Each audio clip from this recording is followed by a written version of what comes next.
DC was in the darkest day. One man stood up among the fray. His name was Zack Snyder. God bless, save DC from this awful mess. Man of Steel was a masterpiece, and with Cavill on the screen, it was a visual feast. $67 million box office. There ain't no novice. Thank you, Zack. We won't rest until you're back. Shit. I'm glad you're taking your hat off for this, showing respect. Oh my god, I'm sorry. Batman v Superman 3 years later. Great movie in all forms, but everyone online decided to be a hater. Just wait until the Rick, and now it can't get much greater. The DCEU is off to a great start. Suicide Squad and Wonder Woman, big hits. Everyone excited for the next bit of genius from your heart. Jason Momoa. Thank you, Zack. We won't rest until you're back. Please get rid of Gunn, his DC's whack. But then stupid Warner Brothers had to take the film away from poor Zack Snyder, much to his dismay. Gave it to Joss to spice the thing up. Instead it was just piss from a cup.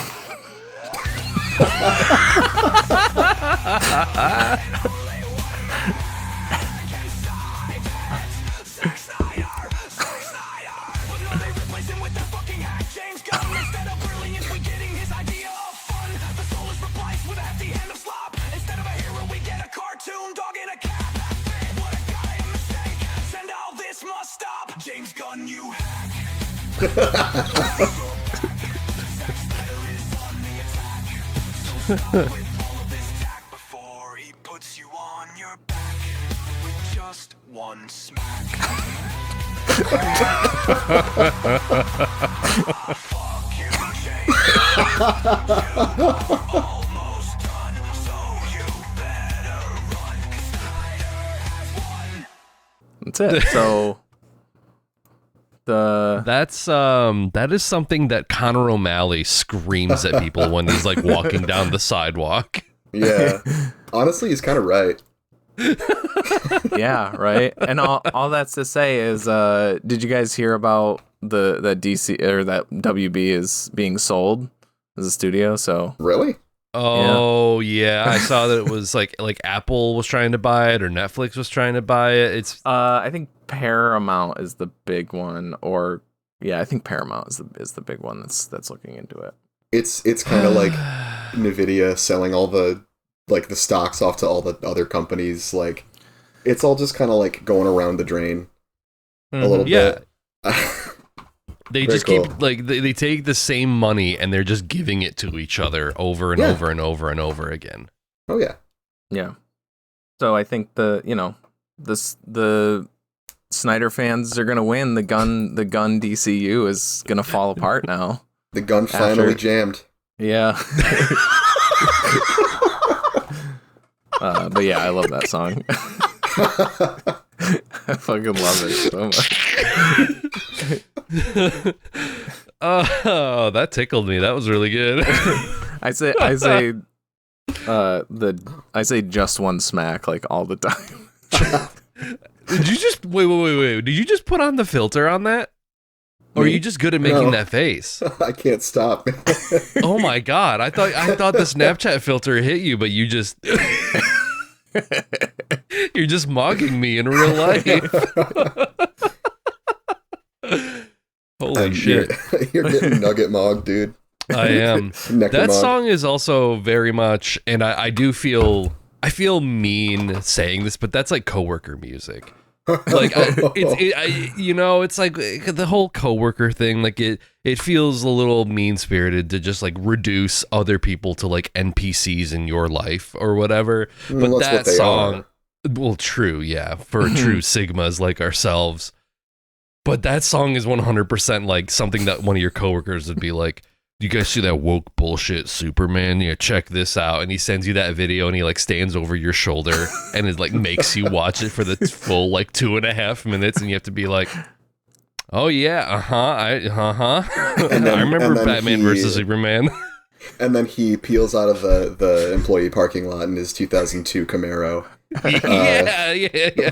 Like blasting it even louder just to remind himself. Yeah. Kind of like what I just did to you guys, except he's not laughing. Completely unironically. I couldn't imagine listening to that seriously. And I don't even know if the person who made it was. I can't tell if that's like if that was. I mean, because I'm pretty sure the song is AI, and I don't know if it was if the person who made it was doing it ironically or if it was serious. with that in mind, the fact that it's AI, it's probably, I don't know. It kind of is a coin toss, though, isn't it? Could be. Oh, AI was that users- AI? Was it? I think AI so. users don't have like Oh, I couldn't frontal tell. lobes anymore, so they could be very serious about it. But it could be someone using. I can see AI there to being make like the some Venn satire. diagram of AI like users and Snyder fans overlapping a bit. It's almost a circle. Yeah. Yeah. Yeah, they use AI to extend the Snyder cut, so it's like 7 hours long. Yeah. Oh my god. Oh no. It's weird because like while we were kind of talking about this, I looked up Zack Snyder's Wikipedia page, and he says that he's like a Democrat, like he voted for Joe Biden, and he's like Do people just like prescribe like libertarian right-wing views onto him because those are like the type of people that watch his movies and be like, yes sir, picking up the message sir, like People saw 300 and Watchmen and were like, yeah, that's my politics. Yeah. Hey, Rorschach, he's cool. the short answer, yeah, yeah, 100%. because it's like it's got to be so bizarre to have all of that stuff just sort of projected onto you, especially I don't know if you're like offline in that way. I don't know, it's gotta be a weird feeling, especially if you're like, I'm not personally I don't know, it's so weird. Yeah. Well, and also he's like pretty good friends with James Gunn. James Gunn wrote the Dawn of the Dead remake that he did. I thought you were gonna like, say his James first, like, Gunn wrote big that song. Oh, no. That'd be awesome.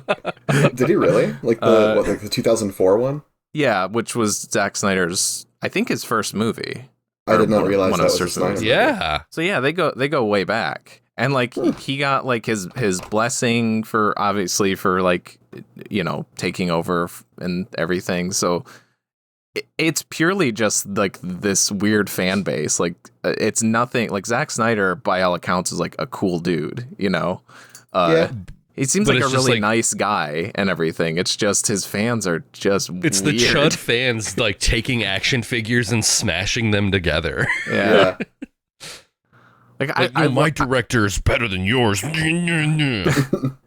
It's just like I mean honestly, like I still love Watchmen. I haven't seen Dawn of the Dead in a while, but I loved that movie a lot when I was younger, and Yeah, me too. 300 is solid. But then in my eyes it was like, okay, then he did fucking Sucker Punch. Yeah, no, not even the Snyder fans talk about Sucker Punch.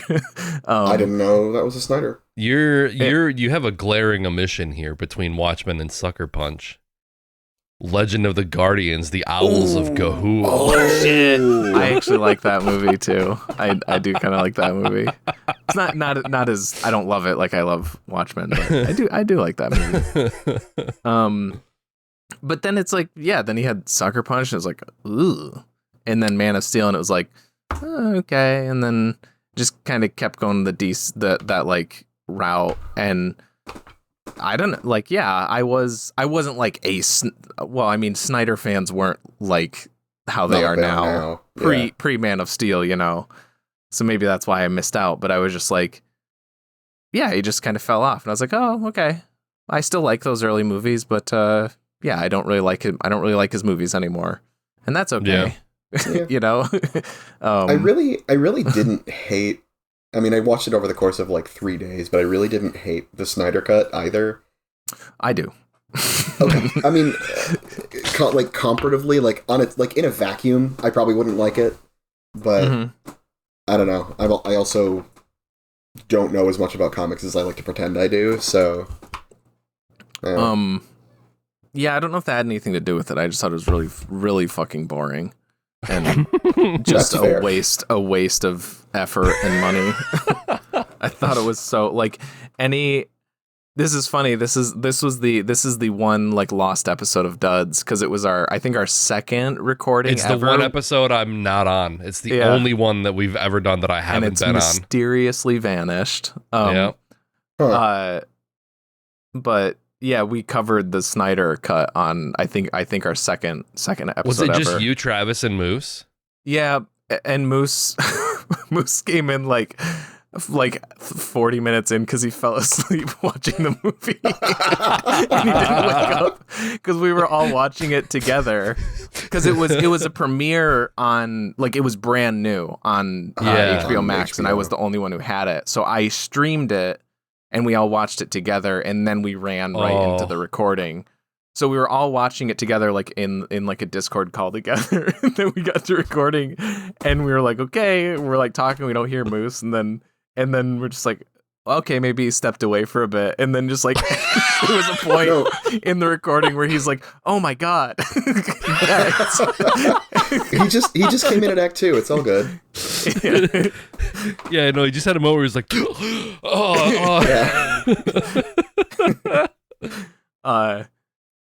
But basically, I remember my takeaway from that was like, it's like marginally better than the theatrical cut, but any like goodness added to it is lessened by the fact that it's 4 goddamn hours. Yeah. So it's like it does not earn that time by any means. So I was like, any goodwill this is garnered is immediately thrown out. Yeah, And like also I said, Go ahead. Yeah. Oh, like I said, I watched it over the course of like 3 days, like I would That maybe helps. Like a half a season of television kind of deal. Yeah. Where I'm like, this is a decent stopping point. I'll come back later. yeah, there's got to be like I was going to say Snyder Cut, but that's already the thing. Like the Phantom edit, you know, where it's like someone pieces it together and turns it into like a 6-episode mini-series of some sort. That might be kind of tight. And maybe, like, That's the apparently secret that sauce. apparently that was the original vision, too. Like, it's in, quote, episodes. But even, like, in the, like, prescribed episode, like, markers, it doesn't make sense. Like, the first hour is boring. Like, I don't know how it would hook anybody. Is that just where it's kind of going around and it's like, here's Aquaman. Yeah, and here's Wonder Woman. And we're going to sing 2 little, like, Nordic jingles. I hated that so much. It made me so uncomfortable.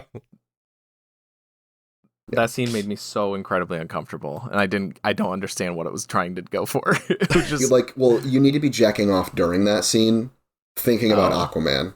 Right. I think that is it. It's like it's something along those lines. Yeah. Mm-hmm.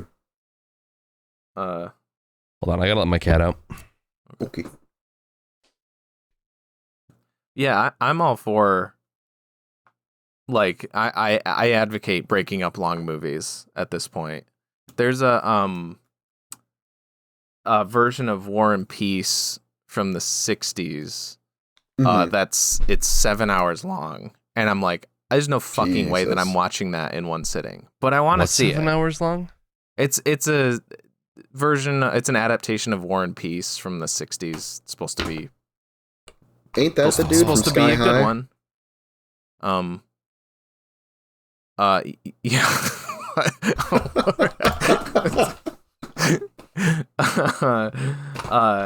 But yeah, I was just saying that, like, yeah, I'm all for breaking up long movies because I want to watch that movie at some point, but that's a fucking season of television, so why not just watch it that way? Yeah. Wait, how many hours is it? Yeah, how many TikToks is that? Jesus Christ. Watching the 1966 War and Peace over the course of like 10,000 TikToks. That'd be awesome. What do they go up to now? Is it still just 2 minutes or whatever? I think you can do up to like 15 minutes now. Yeah, you can do longer ones. Okay. Yeah. Okay. The man and totally the woman were loses the upset, appeal. and so the man won to go the whole time. It's just the AI narrator explaining everything that's going on. See, that's what I need. There we that go. Shit's boring as hell. That I guess that's the natural endpoint of what I'm saying. Where I'm like, yeah, don't watch these long movies in one go. Break them up. I'm just like, and keep breaking them up. Got Subway Surfers playing on the side. Well, yeah, you got to maintain the aspect ratio, the intended Boring. aspect ratio. So you got to fill the rest of the screen with Subway Surfers. Uh-huh. Pouring on War and Peace. Yeah. I need those Family Guy clips. Speaking of weird movies, Yeah. Ooh, kinda. It's not. It's like it's a little weird. Nice little segue. Talking about a tight 90. Yeah. Not just your grandma. No, sir. Ooh.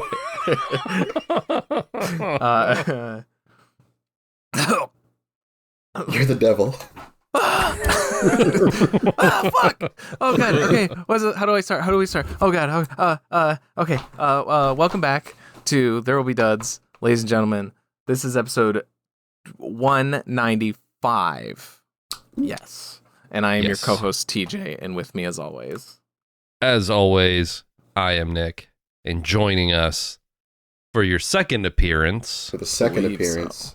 Hi, I'm it's Evan. yes. I interrupted you. I don't know. No, you're good. This is we haven't podcasted in like a month. That too, yeah. We did all Like, of our literally. Halloween episodes in like 2 weeks, and then took a month off. And I was It was worried. I over was a like, month. oh man. I was like, It was- am I still gonna be able to do it? But you know, the tight 90 grandma reference. I was like, oh yeah, no, this is just Oh, like we're back, just, baby. just like riding a bike, baby. We're back. Oh yeah. Just like riding your grandma. Riding your stationary bike. And yeah, we're back, baby. Well, it's the normal gap time for the viewers, so it's Yeah. not that weird. But yeah, we're back. I'm thinking I'm back actually. Ooh, Oh. that was Well, alright. that's a throwback. That is a throwback.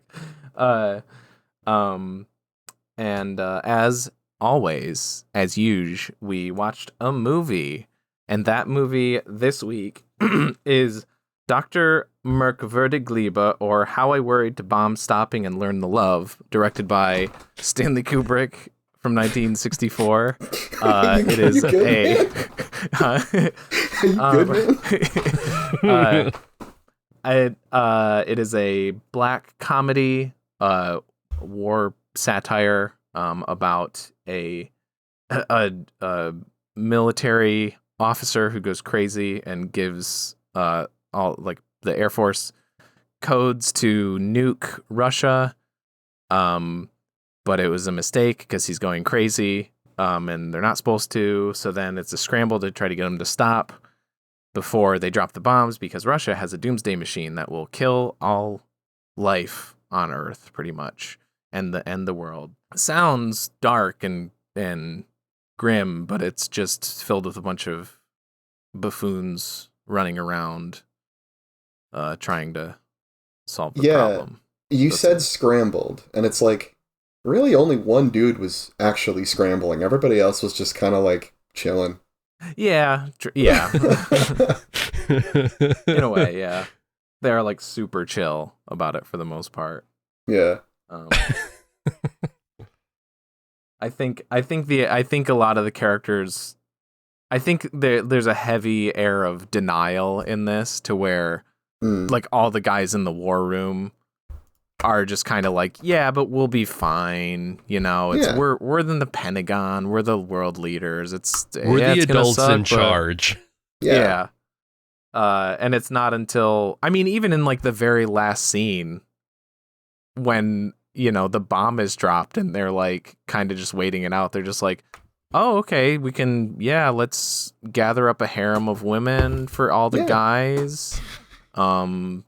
And we're going to live underground for 100 years. Great. But they're still just sitting around. It's like, there's still no sense of urgency. Like, Yeah. when are you gonna do this though? Like, unless the idea with that is they have already like given up and they're just, I guess, amusing themselves with their last moments. That's the other way to take that, but I don't know. Yeah, you could. I hadn't thought about that. I should say, I was telling TJ before we started recording, I was looking through the list of Kubrick's films. This is the first one I've seen, and I just finished watching it about 15 minutes before we started recording. Oh, okay. So I'm like digesting it in real time. You haven't even seen like The Shining? No. Oh. Yeah, none of that. So Yeah. Yeah. Well, Go. I was just gonna say it's a really good thing that those are problems of yesteryear, and definitely Yeah. something we don't have to deal with anymore. yeah. Fucking tell me about it. One of the last notes I took just said, very timely, having a very normal conversation about proliferation while the world's ending. Like, cool. I also like the line early on that Ripper says it over the PA near the beginning to the base, and he's talking about like how they'll need to defend themselves. And he's like, I don't remember how he phrases it exactly, but he's like, a few of you may die, but I think it's worth it in the long run if a few of you have to die to save the rest of us or whatever. And it was like, it made me think of a particular person who said something similar to that recently In front of a certain assembly. Yeah. I'm talking about Lord Farquaad when he says, some of you may die, but that's a sacrifice I'm willing to make. But also, the other guy. Yeah, right off the bat, the opening shot of the movie, with like the midair refueling of the two planes. The note I wrote down was, these planes fucking. It's like dragonfly sex. Yeah. And like the rest of the movie, spoiler alert, I guess, it's kind of about that. It's kind of about like, Ripper going crazy and issuing the command because he's afraid of his bodily fluids being tainted. I don't know if I'm getting ahead of myself here, but like No, I mean like one of the like maybe the climax of the movie when climax right there, even right there, when Slim Pickens, King Kong is his like code name on the plane. Major TJ King Kong is his name. Yeah. Literally riding like a giant phallus. Like woo!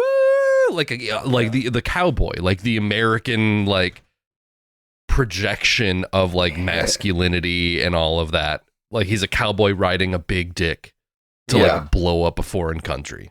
And that's like that's the dream. Yeah. That's what everybody aspires to. Yeah. No, so I've seen this a few times. One time I watched it like when I moved back in with my parents for like a few months, like when COVID hit. And that was like a weird time. I like watched it in my childhood bedroom, just like watching the news and seeing what's going on outside, and then watching this. Your and I'm Rurouni like, Kenshin volumes and yes, sir. Yeah, I stacked my TV on top of those to like hold it up. Yeah. But I always knew that like the Jack D. Ripper character was like kind of unhinged, but I was like listening to his lines, and the only way I could hear them in my head was from the point of view of a certain health secretary, is I think his position. I'm gonna try and Patrick, do you realize that in addition to fluoridating water, why there are studies underway to fluoridate salt? Dude, it's so hard to do that for very long. Children's ice cream. Children's ice cream. No, I mean for real. I'm like, also. How does he continue breathing each day? It's fucking crazy. I don't know how he's. His voice sounds so fucking shitty. It's so bad. How is he still alive, dude? I don't understand it. And then, like, again, learning that Jack D. Ripper is also like a semen retention guy. It's just, he's like, I don't give them. He's like, I deny. Yeah, them. he's like, I deny them my essence. He's like, oh, I'm aware of women, and but yeah, I do not avoid women, but I do deny them my essence. Bar for bar. Yeah. This is like insane. That's the one where I think that's my favorite scene of his, is where he's sitting on the couch with Peter Sellers and he's got his arm around him and he's just going on and on. And Peter Sellers is so uncomfortable the whole time. We've all been there, right? Yeah. Why do you realize that 70% of you is water? Oh, Lord. And as human beings, you and I need fresh, pure water to replenish our precious bodily fluids. Yes. Are you beginning to understand? Yes. Peter Sellers in that moment is like, this is every person who's like ever been like a trip sitter or around somebody who's like way too wasted.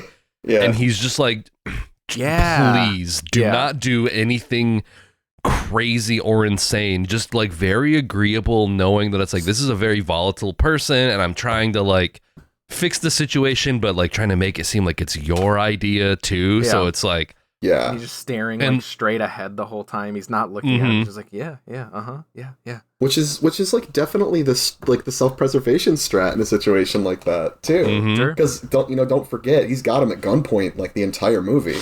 Oh yeah,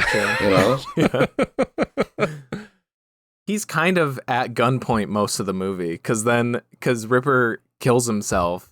And then, like, less than 5 minutes later, Guano shows up, and he's like marching him around the base at gunpoint the whole time. That guy's great too. Yeah, the whole you'll have to answer to the Coca-Cola company. Yeah, that's like, private property. Shoot it off! Shoot with a gun! That's what the bullets are for, you twit! Okay, I'm gonna get your money for you. But if you don't get the President of the United States on that phone, you know what's going to happen to you? What? You're going to have to answer to the Coca-Cola company. There were so many moments throughout the entire thing where it's like, Jesus Christ, can we please, like, can you guys please take this seriously? Yeah.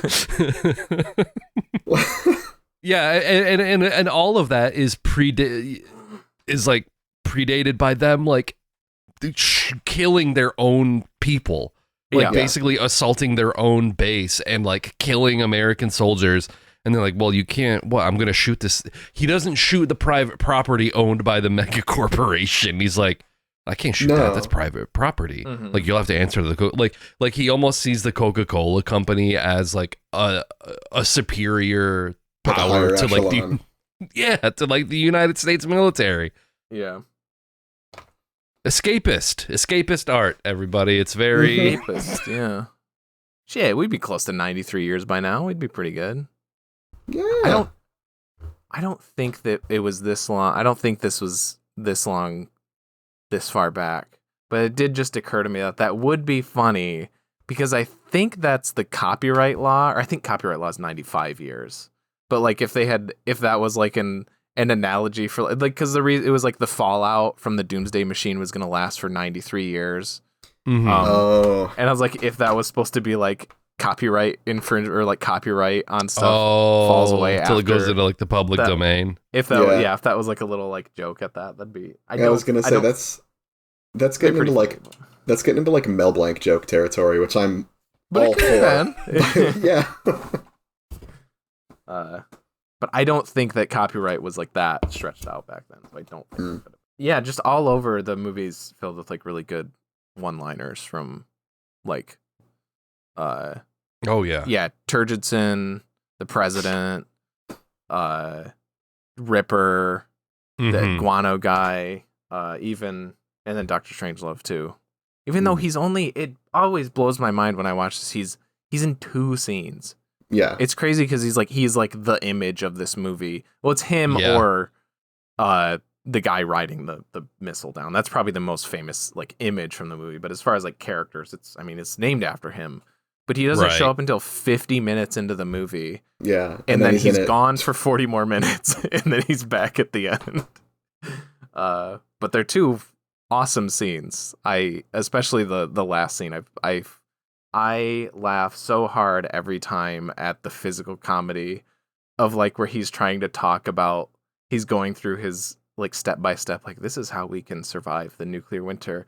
And then like his hand starts like wheeling his wheelchair back as he's like starting to like spin and like just everything he's doing like with his hand. I don't know why. It's so fucking funny to me though. It's like all this shit that he's doing. When they go down into the mine, everyone will still be alive. There will be no shocking memories.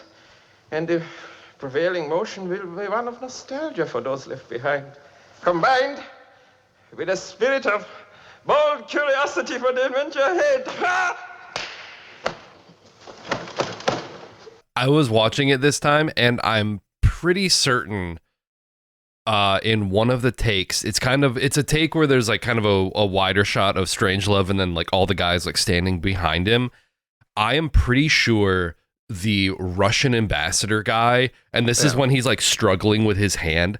If you watch the Russian ambassador's face, he does one of these. He's like, I see his face slightly contort, and then he tries to switch back to like his normal, just kind of sour looking face. But I'm like, he was like about to break. He's about to crack. And it's in the final cut. So it's like, I don't know, either Kubrick didn't catch it, or like, there was like, this is the best take that we could get, because I don't know how anyone would not be like laughing their ass off on like set every single day, especially with George C. Scott.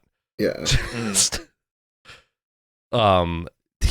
George C. Scott in this movie in particular is like doing Tim Robinson levels of like wacky silly, to the point where he almost kind of looks like him a little bit.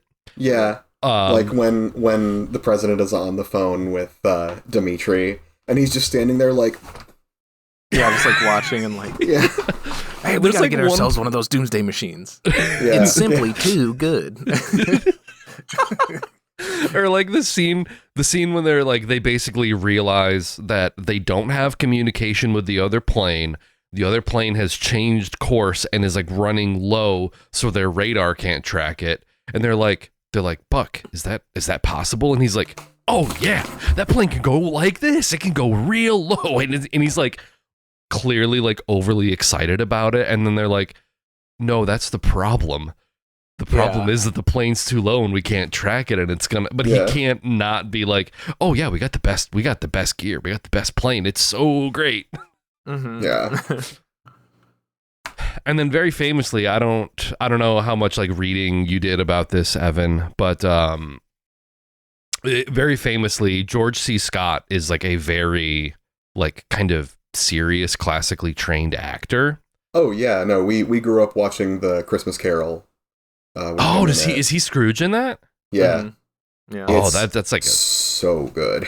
That's a perfect role for him. Yeah. But apparently because he had this like stature as an actor, him and Kubrick butt heads a lot. But apparently they kept a chess set on set, and Kubrick would beat George C. Scott at chess constantly, and George C. Scott like respected that, and so he was like, okay, maybe he knows what he's talking about. But he like stays in line because he got bested. Yeah. So the story goes that George C. Scott did not intend for his performance to be like that. Kubrick was like giving him different options, and he's like, let's just try this one like a little more over the top. And he told him that the cameras weren't running. And so basically his whole performance is like intentionally hammy and over the top. And Kubrick did not tell George C. Scott that those were the takes that he was using. So like when he saw the final product, he was like incredibly dissatisfied and swore that he would never work with Kubrick again, and was like so mad that he used all of like the buffoonish silly cuts of like his performance, which I think later on in life he like understood that that's what makes the movie what it is and like what makes it so special. But I think in the moment he felt incredibly betrayed. But it's like, I cannot imagine this movie with him playing it straight. Like there's no, it's like it would be a different movie. It Right. depends, because then I would say that the answer to that is Sterling Hayden, because I think the reason that his character works is because of how straight he plays it. The whole time he is dead serious, but that's why his character is so funny. Because he's saying all this that's insane true. stuff, but just like with such Yeah. conviction. Yeah. And, like he really, yeah. That just the everything shot. he says. Oh, I love the way that he like frames Ripper too. There's I think like I know that the one you're shot talking from like about. slightly He's underneath smoking, where he's got yeah. the cigar. I love that He looks shot, like too. a crazy person. Yeah. Is that the precursor? Oh no, because it's a low angle, so I don't think that would really work. I was gonna say, is that the precursor to the Kubrick stare, but I don't quite think so. Oh, yeah. I don't think we've got a Kubrick stare in this one. No, I know. I'm pretty sure Clockwork Orange was the first one. Yeah, probably. Yeah. That's definitely Yeah, what like- he used the most. The part where he trips and falls, I forgot about that, was also like unscripted. When he's like backing up and talking, Yeah. he does like a little pratfall, rolls, pops back up, and continues going. Yeah. Kubrick thought he did it on purpose. And it was It worked. genuinely an accident. And he just kept going. Wow. He I is a pro. Yeah. I do know, just from being a Sellers fan, I grew up watching the old like Pink Panther movies a lot, that he's a big improviser, and he improvised a lot of his stuff in this movie, which is like for all three characters, it's pretty wild. Yeah. But I just remember that because that's so like opposite of, especially later Kubrick is so methodical and so like exact. But I think this was early on enough in his career, and Peter Sellers was, maybe at like the height of his career, that he I don't know. I wonder if Kubrick was kind of like, he wanted to be more, methodical, but he was just like, yeah, but Peter Sellers, he's Peter Sellers, and I'm just me, so okay. Yeah. Or he just knew that, Peter Sellers got the goods, so he just let him do it, because Yeah, because previous to this, Peter Sellers was in Lolita, and I think he also played multiple roles in Lolita as well. Yeah, and I think that was like a draw, was that part of like the marketing or like the selling of this movie, when they were trying to like basically option it. They were like, all right, well, you got to have Peter Sellers play multiple roles again. And so Kubrick originally had 4 roles in mind for Peter Sellers. He was also supposed to be the Slim Pickens King Kong character in the cockpit. Really? He was supposed to do 4, and apparently Peter Sellers was very nervous about like mastering a Texan accent. He had a lot of trouble doing it. And I think he did eventually get the accent down, and apparently Peter Sellers fell through like the bomb thing and like basically busted his leg, and so they got Slim Pickens to come in and do it. And Slim Pickens is like, I think he's like this character actor from like a bunch of westerns from that time period. And Kubrick, being like very methodical and like his actors and like all that shit, he's like, I want somebody who's like the real deal. And so they got this dude. And so Slim Pickens shows up in England, because at this time Kubrick lives in England. He like moved to England in like the late 50s, early 60s, and never returned to America. He was deathly afraid of flying, so he just never came back. Slim Pickens shows up in England, and he's wearing like cowboy boots and a hat, and everyone's like, "Oh, cool, he's already in costume." And it's like, No, that's kind of like that. that's who he is. That's him. $100 in rubles, $100 in gold, 9 packs of chewing gum, 1 issue of prophylactics, 3 lipsticks, 3 pair of nylon stockings. Shoot, a fella could have a pretty good weekend in Vegas with all that stuff. When they were going through the whole like survival kit for whatever landing and everything, they were talking about like it including all the regular stuff like vitamins and like rations and like water purifying and everything, but then also like prophylactics and like extra pairs of stockings. Like All right. Don't they say like they don't say like Xanax, but don't they say like a drug too? Like yeah, maybe. And it's like I don't know. I mean, I'm gonna sound really probably stupid saying this, but it's like that's not in survival kits. Why would you need that? But I think it kind of like the whole like dry absurdism about the whole thing goes back to it all basically just being like a dick measuring contest at a certain point. Yeah. And it's like, oh, yeah, it's like it's for survival. It's like they're like, hey man, the worst is coming to pass. You need to survive on these rations, but you're gonna get pussy too. So here's a condom. So it's like you're gonna need that. Mm-hmm. Another little bit of trivia. Sorry, I'm just full of trivia about this movie. When he's going over the list of all of the things. At the end, he's like, because it's like 100 gold rubles, 100 gold, $100 in silver, like all the currencies. At the end, he's like, hell, a boy could have a real good time in Vegas. Yeah. He does not say Vegas. If you read his lips, it is an overdub. Mm-hmm. And he originally said Dallas. They changed it because this movie was supposed to come out on November 22nd, 1963. That was the original release date? I believe, yes. Whoa. And he said a fella could have a real good time in Dallas, and they very quickly ad-libbed that, like, 80-yard that line. How good a time. I mean, what a funny coincidence, though. Like, they couldn't, And you could almost say it's like, oh, that's coincidental. But the fact that they're like satirizing like Cuban Missile Crisis, like Bay of Pigs, and like American ineptitude during that period of time. And Kubrick filmed the moon landing. He's in on all the government conspiracies. He probably, that's true, you're right. He probably was in on JFK too. Probably. And Kubrick, he filmed the moon landing.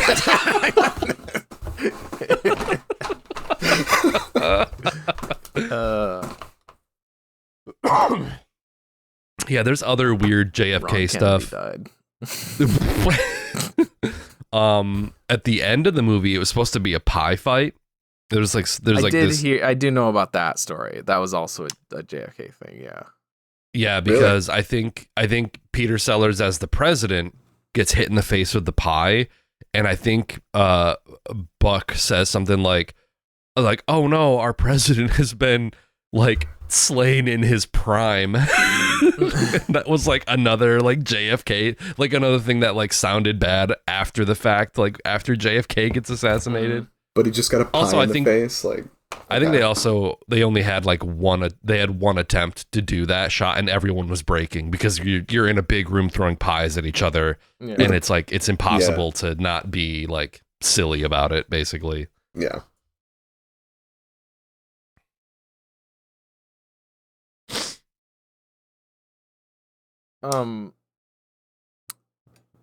If I will be so bold as to issue a complaint that I do have with this movie.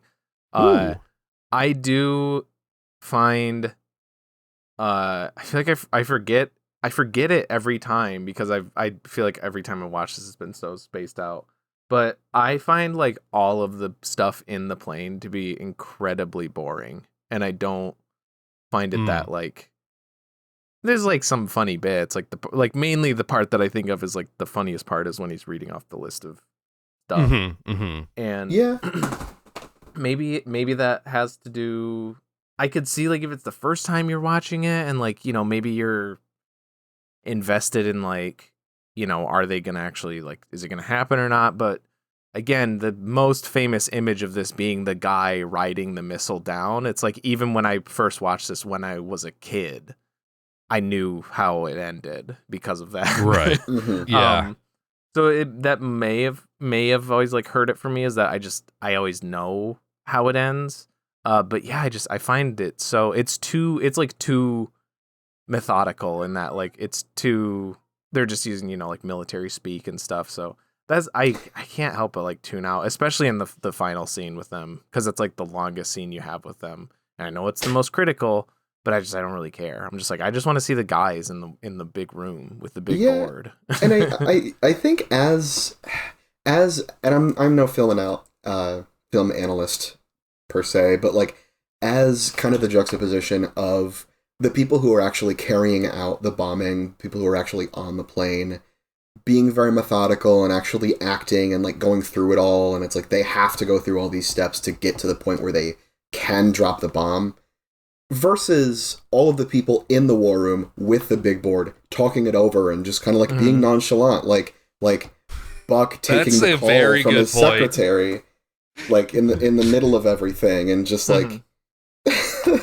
the president talking to the Russian ambassador, and like, of course it's a friendly call, like that's some of my favorite stuff. And so he's just like dicking around, and no one outside of the plane is taking it seriously. No, I also call to ask how your day is. Like, that's so good. So, but I definitely see how, because like you're right, it is just kind of like a lot of close-up shots of, you know, a lot of like zooms, like he flips the switch and it's like whomp. Which I did really appreciate how dynamic they made those shots too. Because shaky like cam is not common in Kubrick's filmography too, and there's a lot of shaky cam in the plane. No, and there's a lot of really, what I thought was really good, you know, especially for 1964. But I thought a lot of really good like miniature work with like the plane exterior shots. And everything. Yeah. Some of it's really good. Yeah, and it's like obviously a lot of it's dated because it came out 60 years ago. But I don't know. I just thought that was really good. But to your point, it is a lot of military jargon, and it is kind of repetitive, and it does kind of drag out, but I think that's on purpose. I don't know. Just doing like the NATO alphabet for everything. I know. I agree. I think you're spot on. I think that is the point. It's kind of the stupidity of like the bureaucracy of how like war works. It can be poignant and boring at the same time. Like it can be both. I like they are kind of doing the same. They're like two sides of the same coin or whatever. I just find the rest of it way more engaging and way more entertaining. Like for instance, like Peter Sellers basically monologuing, because we never hear the Russian premiere on the other end. It's literally just him essentially talking to himself on the phone for like 2 or 3 minutes straight, and I would take more of those over more plane scenes, because I love that stuff. Like where he's like, I'm coming through fine too, eh? Good. Then, well then, as you say, we're both coming through fine. Good. Well, it's good that you're fine then, and I'm fine. I agree with you. It's great to be fine. It's like almost doing the same thing that Mandrake is doing with Ripper, like talking to your drunk friend and trying to corral him around. About the B-52 bombers, another fun fact. The interior of that, apparently, again, Kubrick having like the mega autism that he had, wanted it to be like precise. And so I guess they had like a magazine to go off of, like to look at like what the inside of the cockpit is. And like based on that, they constructed it. And apparently like the United States government was like, hey, why do you know what the inside of this looks like? Because I was gonna say, like, to that point, especially like this is still like Red Scare times, like that's what they're satirizing, obviously. True. But it's like that's not the kind of like blueprints that they're just gonna have out and about. like, hey, what do you know and why do you know this? I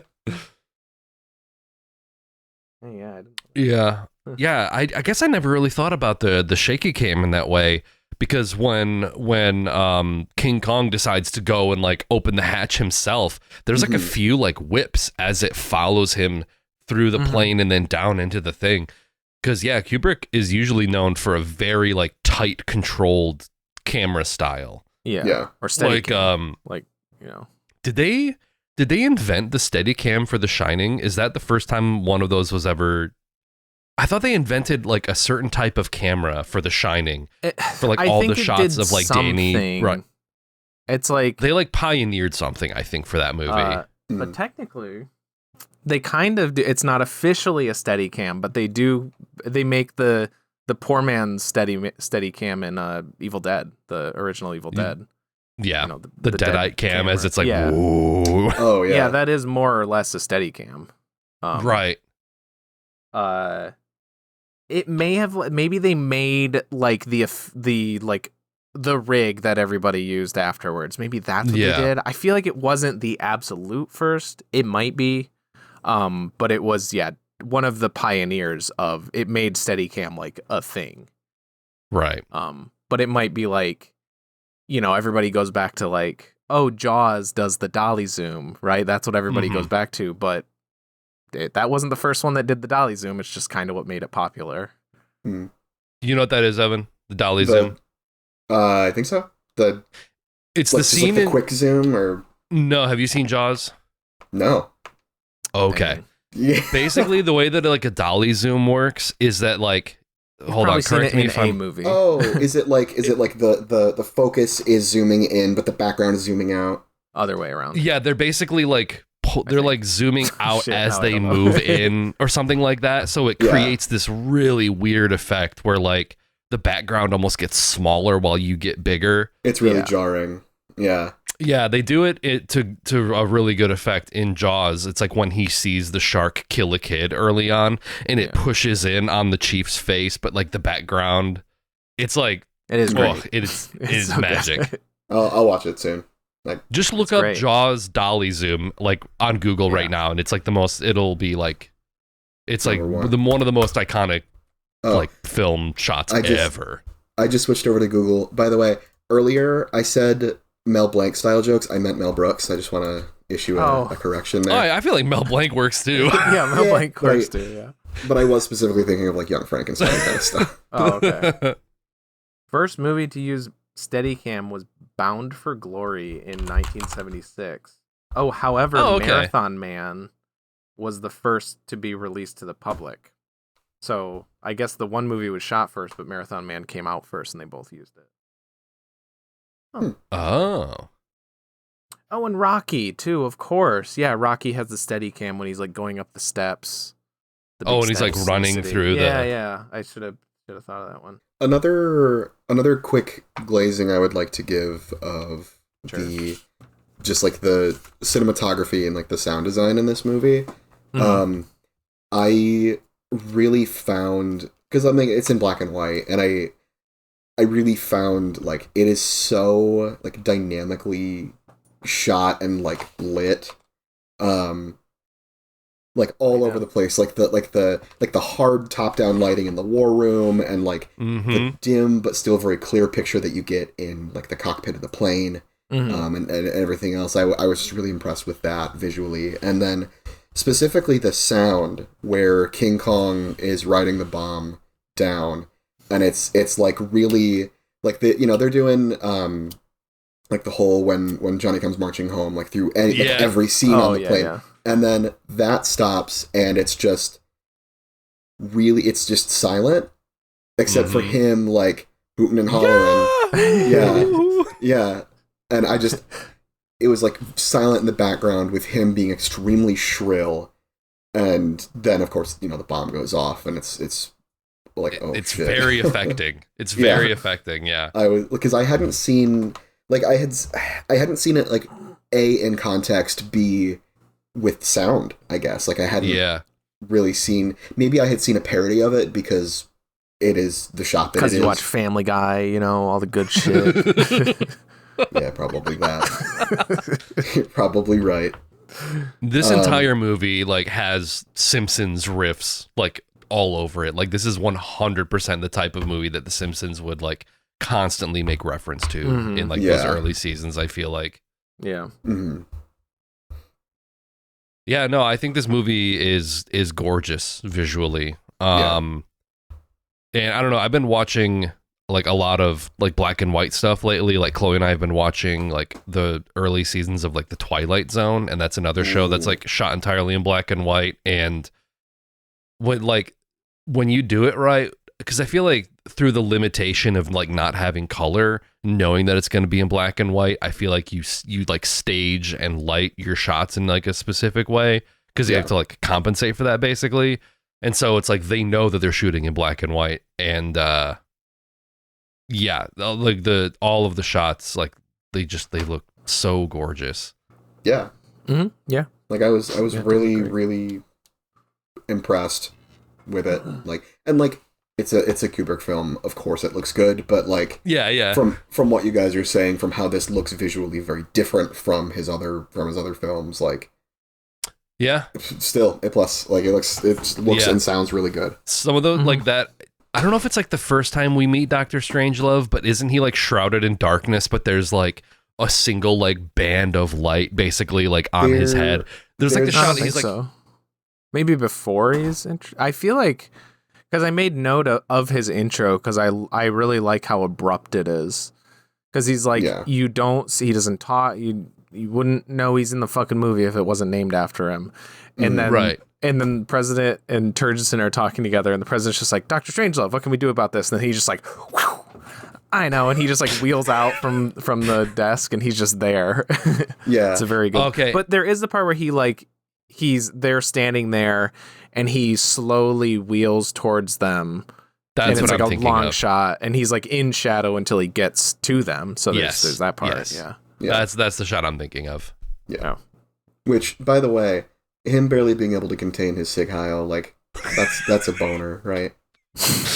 Like that's a boner. I mean, I guess he was just saying my heart goes out to you. Oh, it was a Roman salute. My bad. The Roman salute, yes. When he couldn't contain his Roman salute. Yeah. I mean, all of the names in this movie are. So George C. Scott is Buck Turgidson. Yeah. Sterling Hayden is Jack D. Ripper, like Jack the Ripper. But then it's the president is Merkin Muffley. Yeah, so like Muffley. Basically Pussy Dale is his name. Yes, sir. Like that's my prez. And again, like I was reading it, and apparently like as they were like working the character, they originally had him like have a cold, or like I think Peter Sellers wanted to play it where he had like an inhaler too, so he was constantly like sniffling and sneezing, and the like president or Strangelove. Yes, the president. Okay. and I think Kubrick was like, no. He can't be like a total like wet blanket. Yeah. He was like, he needs to be like the only person like somewhat taking it seriously in a crowd of buffoons. But there are some shots where he's like wiping his nose with like a piece of paper, and I think some of that stuff did make its way into the movie. But originally he was supposed to be like even more like ineffectual and like I don't know, feminine or like, wimpy. Because that was the whole, again, juxtaposition of like Buck being manly and Jack D. Ripper being manly, and it only works as well as it does because they play against each other like that. I don't know. Yeah, you gotta have a balance of like, it helps if like, you gotta have a straight man, right? You gotta for the other wackier characters to play off of. So I think it was a good choice to have him play it that way. Yeah, it was like just different enough from yeah, and it almost, I don't know, I probably would still like it because I like Peter Sellers, but like I could imagine like Strangelove playing off of another wacky Peter Sellers character could maybe get a little old, Grading maybe, I don't know. Maybe. But again, he is in it very little, so maybe not. I'm just saying maybe. Yeah, not long enough for him to outstay his welcome, kind of. Yeah. And yeah, I love Strangelove. I do wish he was in it a little more because he's so fucking funny. Jesus, sorry. Another character. Sorry. The actor's name was Shane Rimmer as Captain Ace Owens, but I was like, is this character's name Rimmer? Yo, also. What were you gonna say? Someone that I noticed in the cast, a very young James Earl Jones. Yeah. Film debut. Yeah, really? I didn't know that. Yep. His name is Lothar Zog in this, which is like more fucking Star Wars named than Darth Vader. It's either that or it could also be his character from Conan the Barbarian. Like, is that his name in that movie? That'd be something else. Let me see. It's not, apparently. I'm just saying it sounds very. Oh, okay. I've never heard that name before. It's crazy. Yeah, apparently James Earl Jones and George C. Scott were in a production of some Shakespeare play, and I think that's kind of where they got James Earl Jones from. I think George C. Scott was like, "Hey, I got this guy who's like, who's good." Yeah. Yeah, and he's like, look a baby face, but he's got that. He still has that voice. When we were watching it, like the first couple times, like we picked out the voice, and then there's like the one shot where like it's just his full face, and it's like, son of a bitch, that is him. Yeah. Yeah.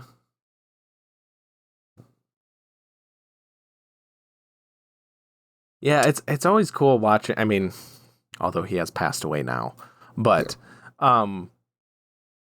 like I love watching, and they're so rare these days, especially if you go back. Like, I mean, she died like 10 years ago, but I think of like Lauren Bacall was a big one for me, because she was back in like early like golden age Hollywood. She was in like movies like Humphrey Bogart, and it was always so cool watching movies with her and thinking like she's still alive and she's still in movies, and it's like it really makes you view time differently. And seeing a guy who was with us until very recently in this old ass movie, it really like ties you to the past in a way that watching something like it's harder to relate to. I don't know. It happened one night because all those people are dead, Right? Or like Wizard of Oz or something that I watched recently. Yeah. So, yeah, I just think that's cool, and it's harder and harder to find them. But another one is Tatsuya Nakadai from Kwaidan, who's still kicking. Damn. you got that Google alert set for. I basically do. I check like once a month at least. Well, how old is he now? He's got to be pushing like 93, I think. God damn. Or maybe that was like when we did it. I'm gonna check. I'm surprised he's not on my like recent searches when I. You're like the only person who's got a Google alert set to his name. It's close. He's 92. He's turning 93 this year, though. Man, But, Who? yeah. What is it? I mean, you could look And, like, at. Is it James Hong? Is that his name? Oh yeah. The guy that was. I mean, he was in Everything Everywhere All at Once recently. Yeah. I think he was like 92 He in is- that. Yeah, something like that. And he's still. And I mean, he has like a huge career. I mean, Dick Van Dyke. No. Yeah, No, Dick Van Dyke is still alive too, isn't Yeah, he? he he's is. still alive. Yeah. he just said recently it would be very funny if he didn't make it to 100. That's awesome. Yeah. That's so awesome. Yeah, Mel Brooks. Yeah, I mean, James you Hong brought is up Mel 96. Brooks. Yeah. Oh yeah, Mel Mel Brooks is Brooks, old as shit too. Is he 100? He's gotta be. I don't think he is. Dick Van Dyke. Oh baby, He's 99. 99. he's Yep. 99. Mel Brooks- And guess what? Dick Van Dyke has the same goddamn birthday as Tatsuya Nakadai. Isn't that weird? Whoa.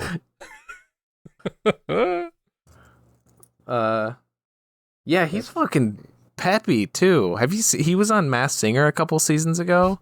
Dick Van Dyke was? Yeah, dude, he's an inspiration. Like really, like watching him like when he got unmasked and stuff, it was so cool just to see him like, I don't know, a coherent old person. Yeah. Yeah, that's crazy. Man, I don't know what that's like. For real. he's still Him and ripping. William Shatner, too. I think William Shatner God, yeah. looks insanely good for his age. Yeah, which is crazy because he's never looked good for his age. But like until you realize that he's like in his mid-90s and you're like, oh my God, he looks great for his age. Yeah. But he's always been you look- kind of yeah. like overweight and kind of schlubby, but he's got You look the at his DNA. Wikipedia picture, which is a picture of him taken in 2025. He looks maybe in his mid-70s, and he's 20 years 94. older than that. That's fucking that is wild. Yeah, he looks so good. Like, yeah, he looks like an old guy, but god damn, like that's crazy. Yeah. Yeah, in 2025. And I'm pretty sure he's still doing, because I think he was in Detroit. He still goes and does cons. Yeah. I think he was there like this year or last year or something. God, 94. That's... People also ask, why does William Shatner say he doesn't have long to live? What? Does he Is say that like normally? a common thing he talks about, I guess? I don't know. Hey, 'Cause Gronk, he's what's old? wrong with William Shatner?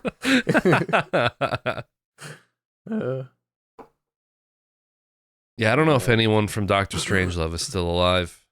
James Earl Jones might Well, have yeah, been not like now. the last. Yeah. I mean, yeah, because most of the guys are like older. They're playing, That's older, like, yeah. government Like- officials. Buttoned up Yeah. generals and... Maybe Turgiston's girlfriend. Maybe she's still alive. Maybe Maybe. she's young. She did an interview on like some of the supplements on the Criterion release, No. and apparently, she died. She did. She Okay. died in 2012. Apparently, she was very much like she's like, I have to do this in a bikini, and they're like, yeah, you're kind of like the floozy that like Buck is into, and she's like, oh, okay, because it's like I think she's on like the Playboy cover, which is that's such a good reveal. Like the guy, like the first time you see the guys on the plane, you see the guy like looking very like he's like flying an airplane, and then the camera pulls out just a little bit, and you see that he's actually reading looking at the Playboy. Yeah. Oh, okay. Yeah, I they're never just, like, clocked that. Shuffling cards and Yeah. just like... Well, it's like, what are you gonna do? You're basically patrolling the skies, like doing nothing, waiting for It probably is like instructions. Yeah, it's like being on the ISS, but like more boring. Mm-hmm. Yeah. Sometimes you just gotta lock in and end the world. Like, yeah. They were so determined to do it too. they were so locked in. Yeah.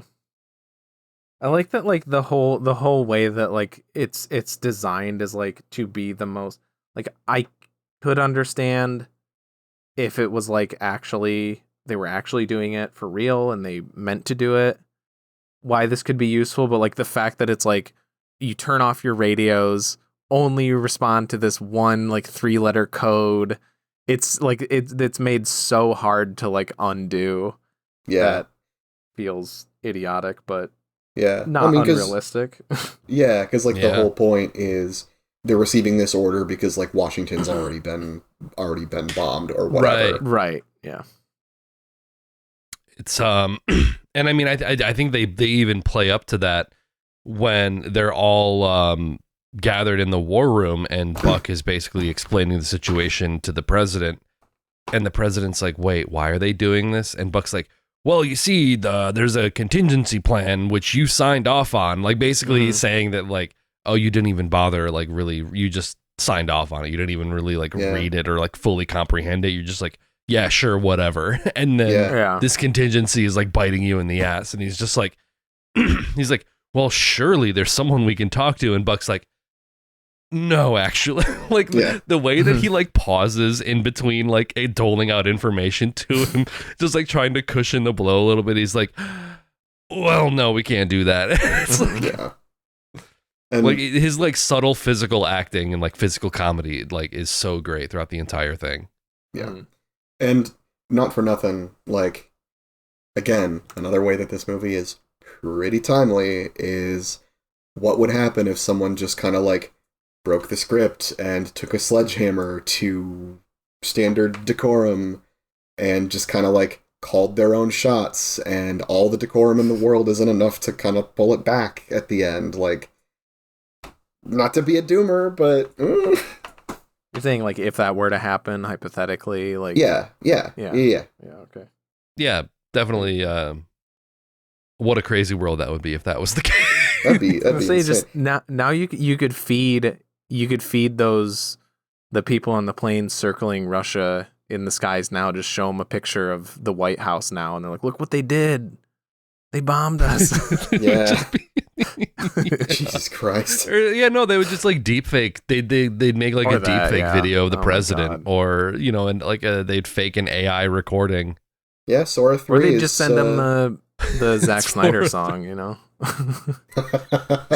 They're like, all right, I'm pushing the big red button. Was Operation Paperclip like public knowledge at the time? Do you think? I don't do you think know. That, I don't know. I feel like I you was had to be wondering like about that a too. real head to know about Operation Paperclip in the 60s. Like if you would have had to have like really followed politics to like, or been part of the government to really know that. Because it's kind of crazy for a movie like in 1964 to like acknowledge the fact that we hired Nazis to like be part of our government. Like, isn't that like the whole thing with like the space race and the space program is like we probably wouldn't have made it to the moon if it weren't for like German All the scientists. smart Nazis we hired. Yeah. Yeah. So it's like, I don't know, it's kind of crazy for a movie to just sort of admit that. Yeah. Kind of like how I felt honestly with Mission Impossible: The Final Reckoning. Oh yeah. When have you seen that movie, Evan? Based. Oh, I haven't seen any Mission Impossible. Okay. I guess I don't really watch movies. I don't know. That's fair. Near like one of the sequences in Mission Impossible, basically the premise of like the last Mission Impossible movies, like the Entity, which is like an AI program, like it basically shuts down a bunch of shit or like shuts down communications. Well, it's kind of like Cold War missile crisis ish anyway. Very Metal Gear Solid, like pretty much. But there's like a scene where Mads all Mikkelsen and Guillermo del Toro have cameos in it, and if you play it long enough, Conan O'Brien shows up. Norman Reedus replaces Tom Cruise in the last movie, and and they all. There's a gear up scene where you see everyone's nuclear reactors like being armed, and there's one with an Israeli flag on it. Which, like, I think Israel has denied having nuclear weapons. So the last Mission Impossible movie basically was just like, we know that you do, and just shows it. Because I remember watching it in the theater, and I was like, huh. That rocks. I was like, that's kind of insane that they did that. Base department. I'd like to file a claim. I was gonna say when like his like involuntary. Well, I almost did it. Whatever. His involuntary. yeah. My heart. Yeah. Those involuntary like Sieg Heils. I was like, is that? I mean, it could just be Operation Paperclip and he's a Nazi, blah blah blah. But also like that could apply. That's something else that could apply to today more so. I think than at the time is that like. Just the Americans in our government are Nazis. So it's like, maybe that wasn't a paperclip thing. Maybe that was just like, well, the US government is kind of like the Nazis. So like, they have a Nazi as a critique of all the Red Scare shit. Like, hey, we're acting like Nazis. Like, come on, guys. Yeah. I mean, there was, I think when they were casting the part for that Slim Pickens eventually took, I think they reached out to like a few other like kind of mainstream like American cowboy actors. Like I think they reached out to like John Wayne, and they reached out to some other guy. I think John Wayne's people like never got back to him, but the other like cowboy guy had his publicist basically respond to Kubrick saying like, thanks, but we're not into like that pinko shit, like communist shit. Yeah. So I think when John Wayne, it does, yeah. Because I don't know. I think when this movie came out, I think a lot of the critics were just like, I think in its relation to the Cuban Missile Crisis and JFK's assassination and all that, I think a lot of like critics were at the time like, this isn't funny. This is not, because like we just very nearly went through that. But I do think it's like a testament to the movie that us watching it again like 60 plus years later, and it still feels like incredibly fresh and relevant. It's like crazy. That's art. That's art, baby. That's art, baby. Yeah. And it's all Bale. Wow. Hello. Yeah, that's good shit. Good pull. Indeed, I do, Bale. Can't help ourselves. Indeed, I do, Aunt Belle. Oh, that's so good. That's art. That's art, Belle. Indeed, I do, Aunt Belle. Yeah, that's as good a lead into scores as ever, right? Yeah, I think so. I will go first. I went with an 8. It's a solid 8 for this one. Yeah, I love this movie. It's a classic. It's one of my favorite Kubricks from memory. Well, there's a couple that I haven't seen. Barry Lyndon is the big. That's the Kubrick movie that I haven't seen yet. Same. And then I have not seen Paths of Glory either. That's another one I gotta check off. Like I said, the plane stuff brings it down for me. And it is, a chunk of the movie. I knew it wasn't like, it wasn't gonna be like a 10 out of 10 going into it, but I was kind of like fluctuating here and there. But yeah, I don't know what else to say. It is really funny. I love Peter Sellers in it. I love all the guys. Sterling Hayden is great. I wish he was in it more too. It's kind of like sad when he ends himself, because I'm like, oh man, he was so funny. And then all the cast is great. Funny, poignant, timely, all that stuff. Good movie. I can go next, and I am going with a 10 for this one. I absolutely love this movie. I can see the plane stuff dragging a little bit, just because it is so like focused on like doing like military speak shit.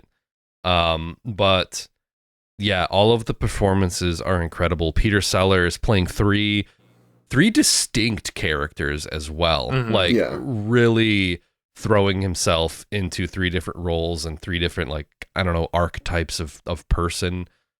He's so good at it. George C. Scott, like it's so like everything is the comedic timing is like perfect with everything. And then we didn't really talk about it too much, but the ending is also like haunting as all hell. Like it's funny, it's ironic that it's like we'll meet again, and it's like, oh, it's juxtaposing like this kind of upbeat happy song with like just footage of mushroom clouds. Yeah. But like, I don't know, just watching it and seeing how timely it is and just like how prescient it feels. I don't know, for me, like that ending just hits you like a kick in the head. Just just like we'll meet again. It's never gonna stop, basically, Yeah. Some sunny day. So yeah. I think that stuff alone, it's a 10 for me. Yeah. Then I'll go last. I would put it at probably like a solid 9.5, if I may be so bold. No. Okay. Then it's a 9. But it was really decimals are hotly contended on here. Yeah. Understood. I'm just kidding. But no, I was in it. It gripped me immediately. Again, very prescient, very well shot. Again, also about the plane stuff. Not to hammer on you, TJ, because like you're valid, King, go off. But I don't think it was all really necessary. I thought they used every part of the animal in this film. Like, I thought it was all really, I just thought it was really good. Is he done? I muted him after he. I keep going. No, yeah. Oh, also this movie does like one of my favorite things, which is has signs everywhere. There's some really great signs. Pieces our profession while there's like a dead body laying in front of it, or like keep off the grass. Yeah. Yeah. The pieces our profession one, when I saw that, and I was like, I guess like somebody watching this in the 60s is like, I wonder if that was on purpose. Yeah, right. Because it's such a big fucking sign, too. Yeah. Like, no, we promise. Yeah, I don't know. I guess since it was mentioned again, I feel like I can recognize. I guess just restating what I was saying is like I can recognize like the usefulness of something in a movie and still not be that into it. Yeah. I respect the aspect of it. And I'm not saying that like the plane stuff brought this down 2 points for me. It's not like the entire thing. It's just not, Mm-hmm. I don't know. Yeah. That's a big thing. If I had to say something else, I guess I should have said, I was thinking after I finished mine, I would say like also, I feel like it has a slow start for me. That's another thing. Is like it's really like once they get to the war room and they really kind of get going that I get more into it. So that would be another criticism that I guess I should have levied earlier. Actually, I probably would bring it down another point because I did lose my Subway Surfer run halfway through. You didn't do the TikTok? You didn't watch this on TikTok? No. I was doing analog. I figured really to show respect to the film, I figured I would go out and download Subway Surfers myself and play it manually. I even turned the sound off. Like, yeah. On the movie? Yeah. No color, no sound, you know. No. That's how they did it. I had Coco Melon going on my iPad too, so like I really You had the ultimate Dr. Strangelove like gooning experience with Coco Melon in Subway. You had like that a 5-monitor setup. Or you had on when we were filming the most recent Capital City short. We were at the house, and I think they had something on TV for like Isaiah's kid, and it was literally just like bouncing fruit like repeatedly. Yeah. Is that Coco Melon? No, that's just like sensory stuff for kids. But one of my it was like some YouTube babies thing, are stupid stuff. Yeah. One of my favorite, and I'll send you a clip of it, but one of my favorite TikTok accounts right now, like I don't remember exactly what it's called, but it's like the bouncing fruit set to like thrash metal.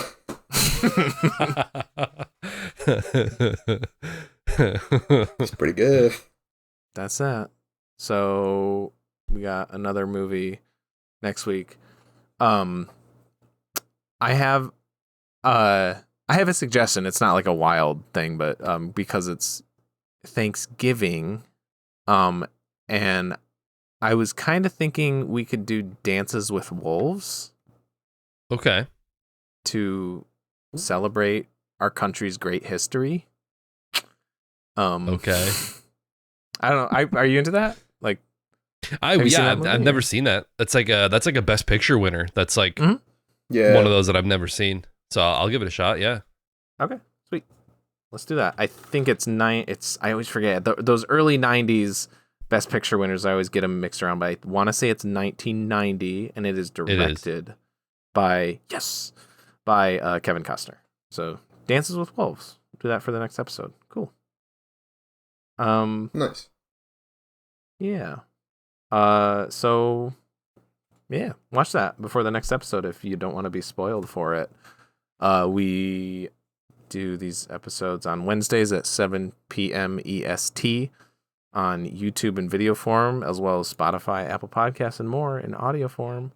We also have social pages on Facebook, Instagram, Twitter, and TikTok. And with all that said, I'm gonna have to answer to the Coca-Cola company. Yeah. I'm TJ, and with me as always. As always, I'm Oh.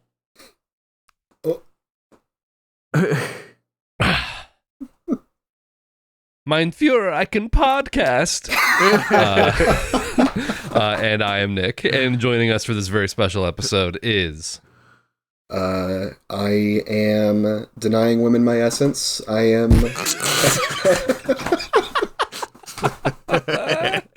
I've been Evan. Got anything to plug? Obviously not the women that you're denying your essence. My accounting degree. Any tight I'm getting, 90s? I guess. Hell yeah. No, I'm not doing shit right now. Hell yeah. It's been fun. Thanks for having me on, guys. Same. Yeah, of course. Bye. Yeah.